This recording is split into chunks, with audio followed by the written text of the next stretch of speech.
ప్రస్తుతం AP deputy సీఎంగా బాధ్యతలు నిర్వహిస్తున్న పవన్ కళ్యాణ్ దీంతో ఆయన నటిస్తున్న సినిమాల చిత్రీకరణకు తాత్కాలికంగా బ్రేక్ పడింది. సమయం కుదిరినప్పుడు వీలైనంత త్వరగా ప్రాజెక్ట్స్ కంప్లీట్ చేసుకునేందుకు ప్రయత్నిస్తున్నారు. ఇది ఇలా ఉంటే తాజాగా జనసేన పార్టీ 12వ ఆవిర్భావ దినోత్సవం సందర్భంగా ఏర్పాట్లు చేసిన బహిరంగ సభలో పాల్గొన్న పవన్ కళ్యాణ్ పిఠాపురం నియోజకవర్గంలోని చిత్రాడలో జయకేతనం పేరుతో ఈ సభను ఏర్పాటు చేయగా భారీ ఎత్తున ప్రజలు హాజరయ్యారు.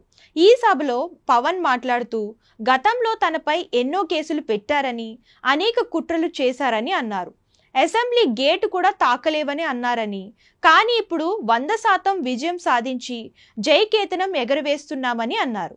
జయకేతనం సభలో పవన్ ఇచ్చిన స్పీచ్కు ఫ్యాన్స్ ఫిదా అయ్యారు. ఇందుకు సంబంధించిన వీడియోలను సోషల్ మీడియాలో షేర్ చేసుకుంటున్నారు. ఈ క్రమంలోనే మెగాస్టార్ చిరంజీవి సైతం పవన్ మాటలకు ముగ్ధులయ్యారు. ఈ మేరకు ఎక్స్ వేదికగా స్పందిస్తూ తన మనసులోని మాటలను బయటపెట్టారు.